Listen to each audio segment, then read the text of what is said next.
this NBA YoungBoy thing may be another appeal. Not that NBA YoungBoy has the kind of sway that Harry O does, but NBA YoungBoy has appeal, and it's one of those deals where more and more black men will say, see, Trump isn't racist. He let NBA YoungBoy out. Now let me connect it to perhaps the most important pardon commutation that Trump has ever done, Larry Hoover. Larry Hoover founded the Gangster Disciples in Chicago. That the Gangster Disciples became a major gang culture throughout the entire Midwest, spread to New York, spread to Los Angeles, but very powerful throughout the Midwest. In Indianapolis, where I grew up, Gangster Disciples, Vice Lords, big influence throughout the entire Midwest. The Gangster Disciples, some people say at one point had 30,000 members. Larry Hoover has been as infamous and as famous in the Midwest, in the whole hip hop, urban culture scene as anybody. And he's been locked up for 50 years.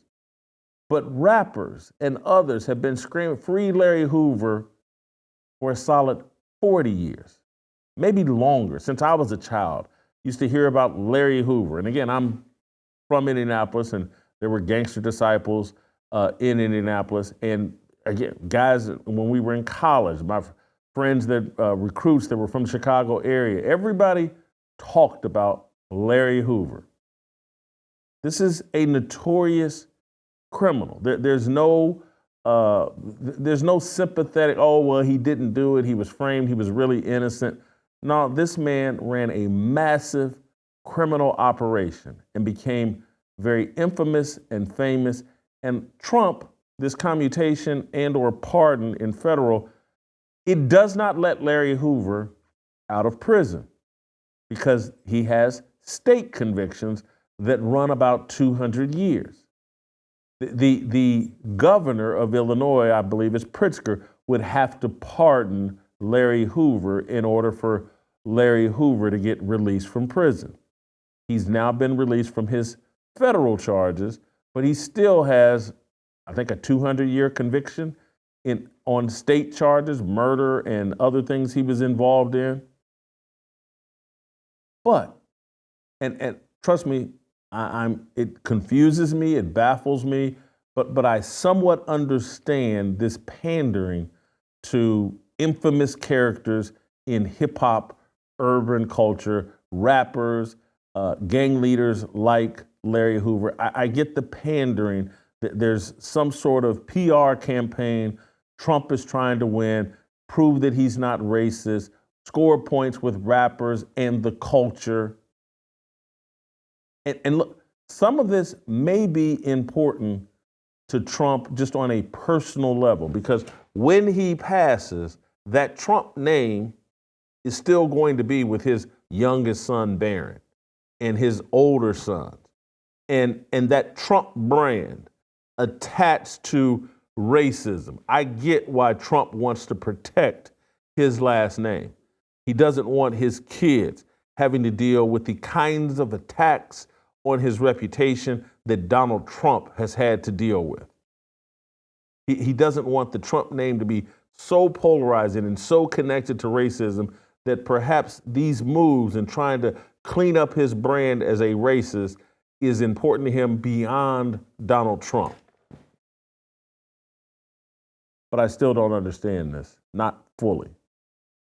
And then it makes me put my tinfoil hat on. And it makes me say, did Trump pardon Larry Hoover from federal charges, knowing that Larry Hoover is going to have to stay in prison on state charges? Did he do this as a setup so that now he can pardon Derek Chauvin? And so when the Daily Wire started promoting Free Derek Chauvin, did they do this because they were tipped off and there was a plan in effect to pardon Derek Chauvin from federal charges, knowing that he would still be incarcerated on state charges? Was this a brand play for the Daily Wire? Was it again, as it's a perhaps brand play for Donald Trump? Is all of these machinations, are they all just moving pieces on a chessboard in a game of public relations and brand enhancement?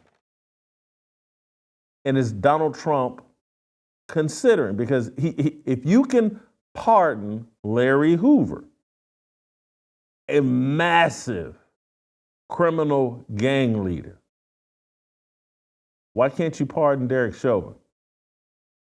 Derek Chauvin subdued and restrained a career drug user, career criminal on the ground for 8 minutes. 9 minutes, maybe it's 9 minutes, I don't know. He was at the scene of George Floyd's drug overdose. That's his crime. Larry Hoover built a criminal organization that still has major influence in Chicago and throughout the Midwest. He terrorized neighborhoods. It is still, I mean, you want to talk about domestic terrorism, this gang violence that plagues urban areas and black communities. This is far worse than anything Derek Chauvin has been accused of, because Derek Chauvin is convicted for being at the scene of George Floyd's overdose. I know many people don't like that, don't want to hear that. You want to live in a delusional world where, oh no, he killed, this was intentional, he killed. I get it. That gets you leverage at work, and it allows you to accuse white people of racism and demand Juneteenth and all that. I get it. I get the benefits of pretending that this guy didn't overdose. But in reality, he overdosed. And in reality, in comparison to Larry Hoover, and I've heard people say, well, Larry Hoover did 50 years in jail. Derek Chauvin's only been in jail for 4 or 5 years. I get it. There's no comparison between Larry Hoover and Derek Chauvin. None. And so maybe this is all a setup so that Trump can pardon Derek Chauvin while he remains in prison on state charges. None of these things, I'm telling you, at the time when they started just out of nowhere, Ben Shapiro and the Daily Wire, hey, pardon Derek Chauvin, I was like, this doesn't make sense. What's going on here? Why are they asking Trump to do this now? Why is Trump doing what he's doing even now with these pardons early in his second term? Why is this? Don't most presidential pardons come at the end of the term? So I'm confused here about what type of culture we've built where, presidents pardoning career criminals and like real criminals is somehow become a priority. But I have a little less confusion because I see the upside, I see the brand play, I see what's going on. I can't say I agree with it, but I can at least see it. And perhaps I can see this play with Larry Hoover, that it's really about Derek Chauvin. You guys hit me in the chat, hit me in email, fearlessblazeshow@gmail.com.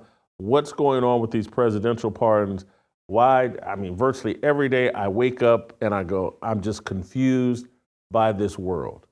The things that are happening, I never thought I would see happening in my lifetime, but they are. And it makes me a tiny bit cynical that, like, hey, this can't be fixed.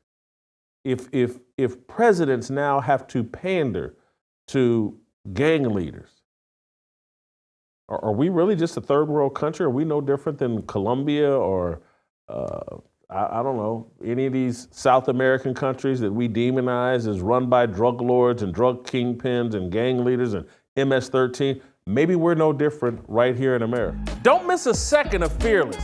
Hit that like button and subscribe to keep up with our latest content.